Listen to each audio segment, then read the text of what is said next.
So hello everyone, I am back again. My name is Arindiri and I welcome you all to my YouTube channel. So this video is the continuation of our DSA series, and in this video we are going to discuss a new problem, is prime. Alright, so let me write down the question. Is prime. Alright, so what this question says, let me explain you. If we are given a number n equals to 7, we have to check whether this number is a prime number or not. Alright, so how can we do so? We need to know a property of a prime number, that a prime number can divisible by only two numbers.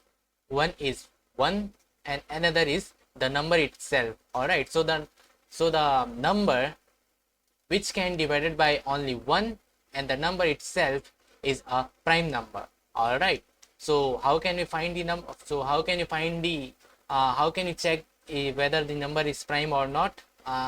Let me write down the pseudocode for it.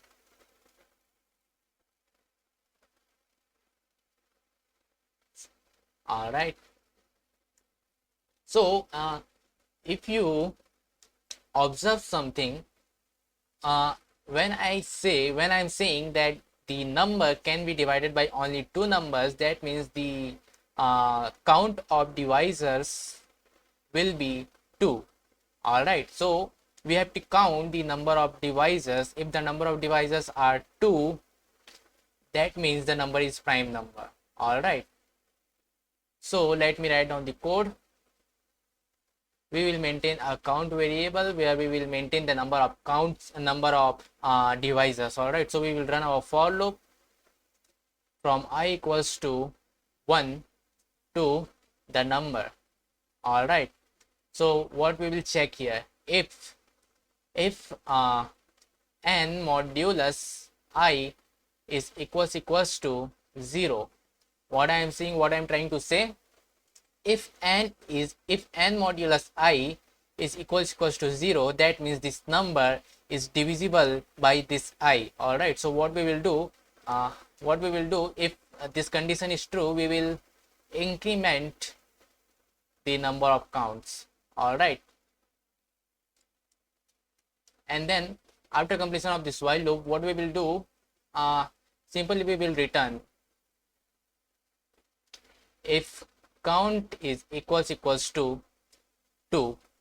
If this is true, that means the number is prime.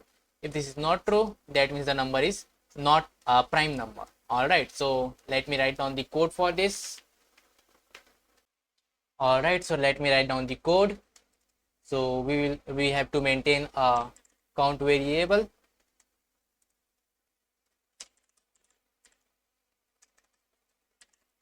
Initially we will initialize with 0 and then we will run our for loop. Alright, so int I equals to 0 and I less than or equals to 1, sorry, I equals to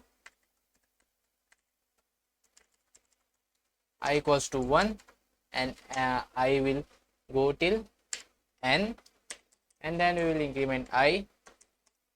What we have to check here, the condition is if our n modulus I is equals to 0, that means this n is divisible by this number I, so we will increment the counter variable, and then simply we will return count is equals to 2. Alright, so let me compile this code.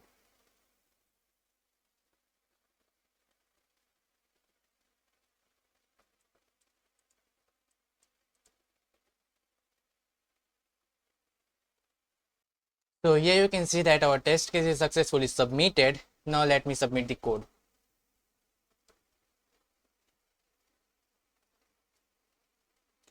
Alright, so you can see that our code is successfully submitted and our all test cases are passed.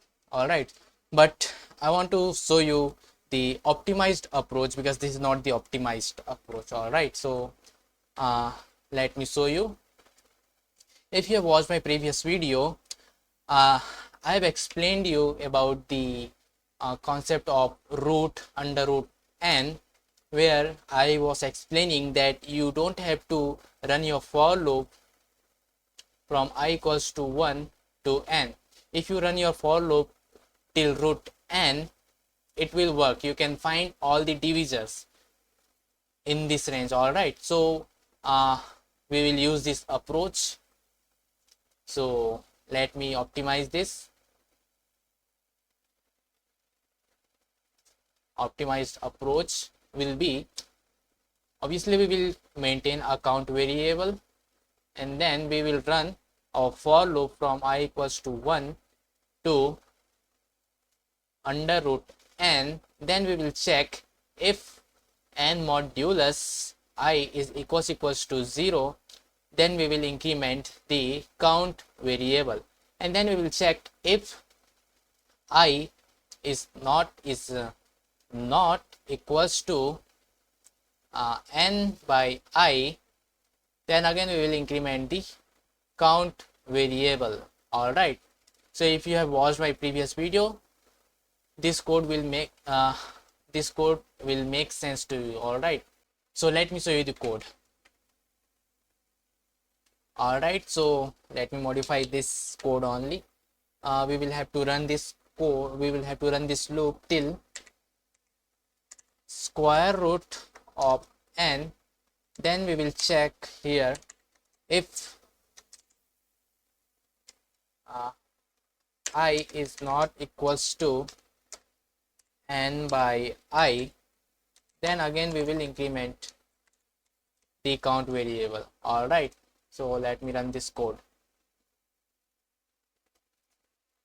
So here you can see our test case is successfully submitted, and let me submit this code. All right, so here you can see that our all test cases are successfully submitted and this code is successfully run. All right, so I hope you have understand the concept and you have enjoyed this video. So thank you for watching this video. We will meet in the next video.